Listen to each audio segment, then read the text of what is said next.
செஞ்சி தமிழினியன் வந்து அவரை நான் நேருக்கு நேர் பார்க்கவே மாட்டேன். அவருக்கு அது தெரியுமா தெரியாதான்னு தெரியாது. என்னென்னா, நான் ரொம்ப நாளாக ஒரு ஃப்ளாட் வச்சுருந்தேன் ஒரு நாவல் எழுதணுன்னு. ஏன்னா நான் வந்து சமவெளி இருளர்களோடு தான் வாழறேன். இங்கேருந்து அப்படி கூப்பிட்டேன்னா 10 பேர் வருவாங்க. அவ்வளோ கிட்ட தான் அந்த இருளர் காலனிக்குது, அண்ணாமலைபுரம்னு. அவங்களுடைய மொத்த லைஃப் எனக்கு தெரியும். அவங்களுடைய மொத்த வாசனை எனக்கு தெரியும். எவ்வளோ பெரிய ஸ்டார் ஹோட்டல்லே ராஜாம்பா வாசனை வருது அப்படின்னு என்னால் சொல்ல முடியும். அவ்வளோ உணர்ந்து வச்சுருந்த ஒரு விஷயத்த டக்குன்னு என் தலைவன் வந்து ஊத்தாம்பல்லான்னு ஒரு நாவல் எழுதிட்டார். நான் வந்து ரொம்ப நாளாக அதை அடைகாத்து நின்றேன்.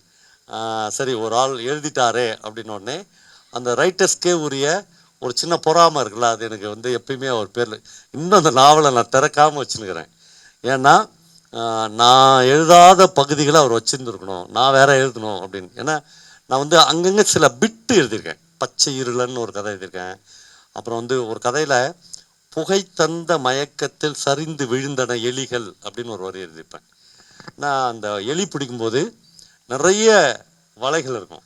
அதில் ஒரு வலையில் ஒரு பல்லாவை வந்து ஊத்தாம் பல்லா, அந்த பல்லாவை சாய்ச்சி ஒரு ஓட்டை போட்டு அதுக்குள்ளே வக்கீல் வச்சு ஒரு ஒரு புகை போடுவாங்க. புகை போட்டவுடனே எங்கெங்கெல்லாம் வலை இருக்குதோ அந்த வழியெல்லாம் புகை வரும். ஒரு எலி எங்கேருந்து வந்துடுச்சுனாலும் அதை கண்டுபிடிச்சி அப்படியே கடப்பாறையில் தோண்டிக்கினே போனாங்கன்னா 10 எலி 12 எலி 1 கிலோ 1.5 கிலோ அளவுக்கு எலிக்கறி கிடைக்கும். அதை வந்து இப்படிலாம் எழுதணும்னு நான் நினச்சிருந்தேன்னா இந்த ஆள் பக்கத்தில் இருந்து எழுதிட்டானே அப்படின்ற ஒரு பொறாமை இருக்குது. ஆனாலும் ரைட்டர்ஸ்க்கு வந்து இதை ஒரு கன நேரத்து பொறாமை தான், பெருமிதம் தான். எங்கள் நிலத்தை இன்னொருத்தன் எழுதிட்டான், நான் எழுத வேண்டிய வாழ்க்கையை இன்னொருத்தன் எழுதிட்டான்றது ரொம்ப பெருமிதம் தான். 2 மிக முக்கியமான ஆளுமைகளை உங்கள் முன்னால் நிறுத்தியிருக்கிறோம். தங்களுடைய அனுபவங்களை பகிர்ந்து கொள்ளுமாறு கேட்டுக்கொள்கிறேன்.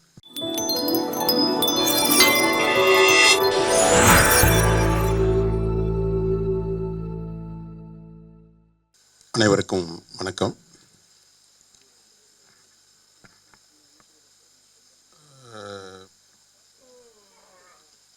இந்த இடத்துல வந்து நான் அந்த மேடையை பார்த்து ரசித்தவன்.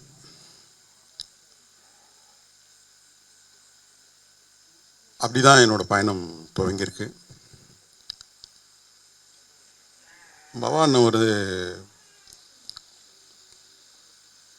இந்துல ஒரு பேட்டி மாதிரி கொடுத்துருந்தார். நாங்கள்லாம் வந்து மயிலத்தில் இருந்த ராஜேந்திர சோழன் என்கிற பேர் ஆளுமையோட வாரிசுகள் அப்படின்னு சொல்லியிருந்தார். அந்த வாரிசுகள்னு சொல்லும்போது அவர் யாரெல்லாம் எழுதுறாங்கன்றதை சொல்லிட்டு கடைசியில் செஞ்சி தமிழின் பேர் சேர்த்துருந்தார். அது ஒரு ஒரு பெரிய ஒரு ஒரு கனவு மாதிரி இருந்தது எனக்கு. என்னடா இப்படி, அது ஒரு சந்தோஷத்தை கொடுத்தது, அது ஒரு மலர்ச்சி கொடுத்தது. 2005 ராக்காட்சிவம் என்ற ஒரு கவிதை தொகுப்பு முதல் எழுத ஆரம்பித்தேன். 2019 ஊராகாலின்ற ஒரு சிறுகதை தொகுப்பு எழுதினேன். அதுக்கு முன்னாடி ஊராகாலி வர்றதுக்கு முன்னாடி ஒரு போட்டி வச்சுருந்தாங்க. அதுதான் நான் முதல்ல எழுதின ஒரு சிறுகதை.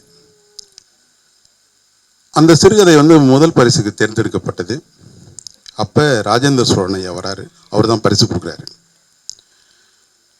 எல்லாம் நிகழ்ச்சியெல்லாம் முடிஞ்ச பிறகு, பொதுவாகவே இலக்கிய நிகழ்ச்சிகள் முடிஞ்ச பிறகு அதுக்கப்புறம் ஒரு இலக்கிய நிகழ்ச்சி நடக்கும். அதுதான் அங்கே பெரிய விஷயமா இருக்கும். அந்த நிகழ்ச்சியில் என்னை கூப்பிட்டு விசாரிக்கிறாரு. விசாரிச்சுட்டு, ரொம்ப நல்லா எழுதியிருக்க, தொடர்ந்து எழுது, யாரு கதை நல்லா இருக்குன்னு நல்லா இல்லைன்னு சொன்னால் அதெல்லாம் காதில் வாங்காத, நீ எழுது, உனக்கு எழுத வந்திருக்கு அப்படின்னு முதல்ல என்னை கூப்பிட்டு தட்டி கொடுத்தாரு. அதுக்கப்புறமா சிறுகதை தொகுப்புகள் ஒரு 3 சிறுகதை தொகுப்புகள் எழுதினேன். மொடாக்குடியன் ஒரு சிறுகதை தொகுப்பு, ரத்தக்காவுன்னு ஒரு சிறுகதை தொகுப்பு, அதுக்கப்புறம் தான் நாவல்.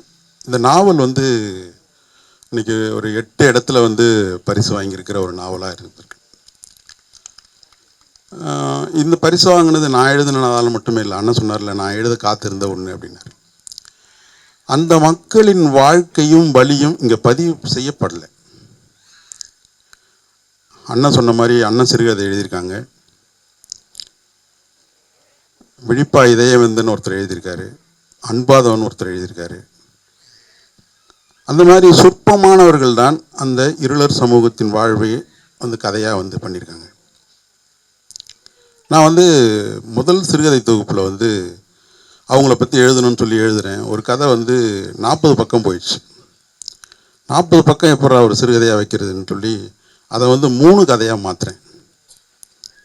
ஒரே கேரக்டர், இதில் வர கன்னியப்பன் தான் அதில் வருவார், இதில் வர காமாட்சி தான் அதில் வருவாங்க.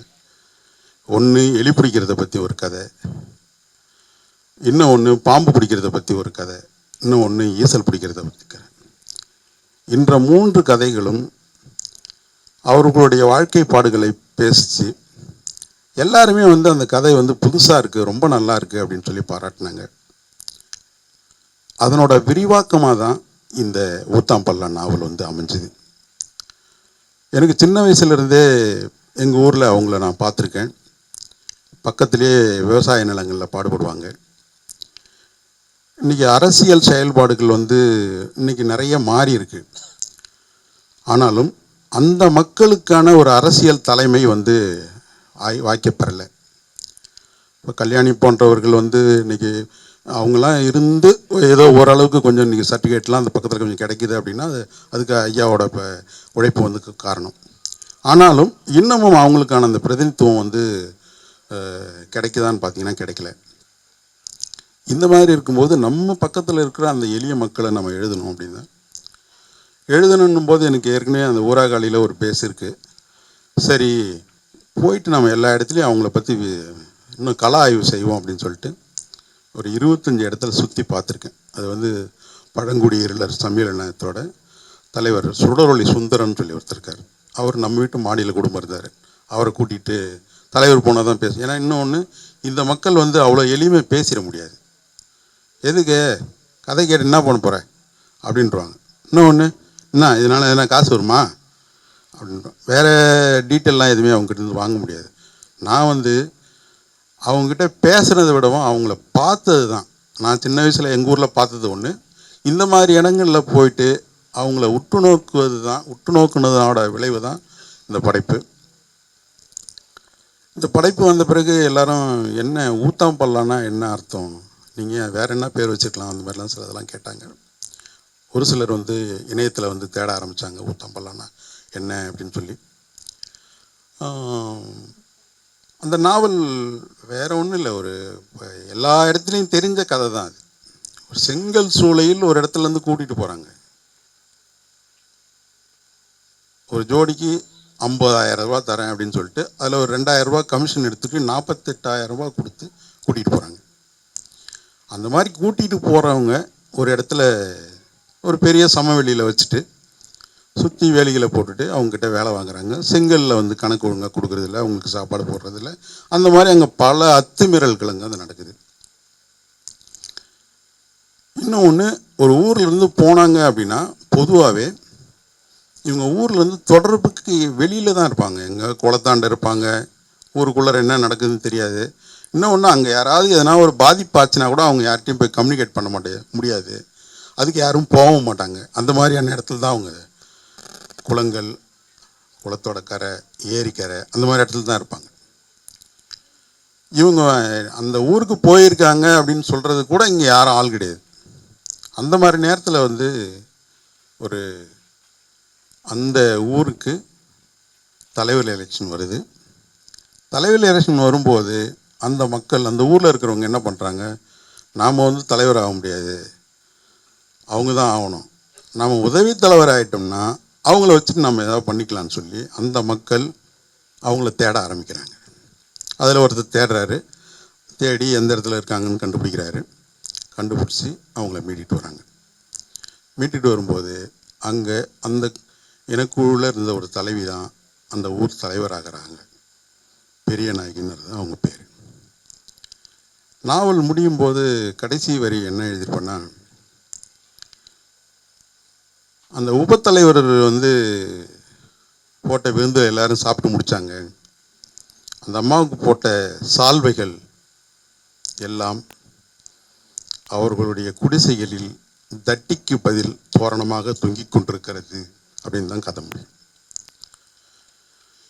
எந்த அரசியல் மாற்றங்கள் நிகழ்ந்தாலும் இங்கே உண்மையான விடுதலை என்பது கிடைக்கவில்லை என்பதை சொல்வதற்கு ஒரு எழுத்தாளன் தேவைப்படுகிறான். அதுதான் ஒரு எழுத்தாளனுடைய கடமை என்று நான் எண்ணுகிறேன். அந்த கடமையை நான் செய்ததால் தான் நான் இப்போ இங்கே நின்று பேசுகிறேன். வேற ஒன்றுமே இல்லை. இன்றைக்கி லட்சோப லட்சம் மக்கள் வந்து அண்ணனோட யூடியூப்பை வந்து பார்க்குறாங்கன்னா எதுக்கு பார்க்குறாங்க? சும்மா கதை எல்லாரும் சொல்லிட்டா பார்த்துருவாங்களா? கதை கிடையாது. அந்த கதையை தாண்டி அதில் ஒரு இணைப்பு ஒன்று சொல்கிறாருல்ல, அந்த தட்டி கொடுக்குறாருல்ல, இப்படி தண்டான்னு சொல்லி சொல்கிறாருல்ல, அந்த ஏக்கத்துக்காகத்தான், அந்த அந்த அந்த ஆறுதல் வார்த்தைக்காக தான் இன்றைக்கி வந்து பவானனோட கதையை உலகம் பூரா இன்றைக்கி கொண்டாடிட்டு இருக்கிறோம். அதுதான் இங்கே தேவையாக இருக்குது. எழுத்தாளன் என்பவன் வேற ஒன்றும் இல்லை, சக மனுஷனை மதிக்கிறதுக்கு எல்லாருக்குமான இடைவெளி, அந்த இடைவெளியை நோக்கி எல்லாரும் வந்து ஒன்று சேர்றதுக்கு ஒரு முயற்சியை இந்த சமூகம் செய்யணும்.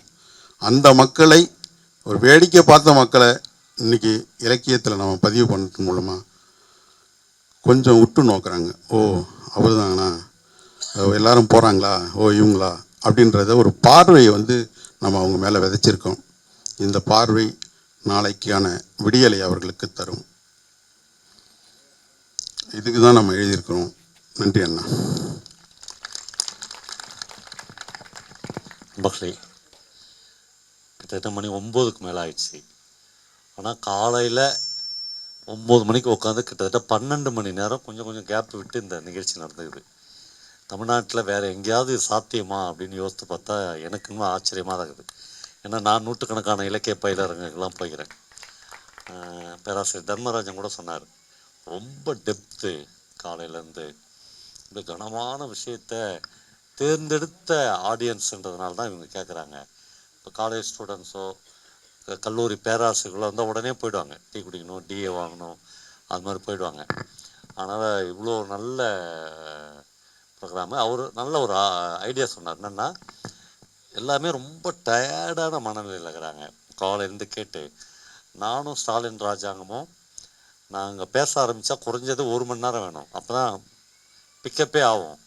நீங்கள் அதுக்குள்ளே சீட்டு கொடுக்கக்கூடாது. ஆனால் நாங்கள் காலையில் ஃப்ரெஷ்ஷாக வந்து 9 மணிக்கு ஆரம்பிச்சிடுறோம் அப்படின்னு சொல்லியிருக்காங்க. அதனால் எவ்வளோ சீக்கிரம் முடியுமோ நம்ம சாப்பிட்டுட்டு 9 மணிக்கு எல்லோரும் செஷனுக்கு வந்துடலாம். இன்றைக்கி கூட ஒன்றும் கெட்டு போகலை, காசுலாம் வேணாம். நைட்டு உங்கள் நண்பர்கள் யாரையாவது இப்படி ஒரு நல்ல நிகழ்ச்சி நடக்குது, மிஸ் பண்ணாத வாங்க, ஊர்லேருந்து புறப்பட்டு வாங்க அப்படின்னு காலையில் வர வைக்கலாம். 2.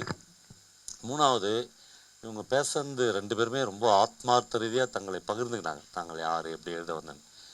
என் மைண்டில் தான் எதுவுமே போகல. என்னென்னா, நைட்டு உங்களெல்லாம் எப்படி தங்க வைக்கிறது அப்படின்ற பயத்திலே இருந்தேன். நான் இருக்கேன் இந்த நிமிஷம் வரலாம். ஆனால் நான் வந்து வெற்றி முரசுக்கிட்ட சொன்னேன், ஒரு உருக்கமான உரையாற்றுறேன் நான் கடைசியாக, பாய் மட்டும் ரெடியாக வச்சுருங்க.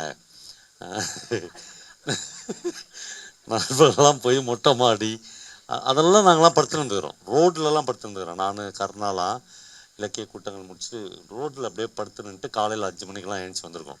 அந்த பீரியடு போயிடுச்சு, அவ்வளோதான். மற்றபடி இந்த காலம் வந்து அப்படியே உறைந்து தான் நிற்குது.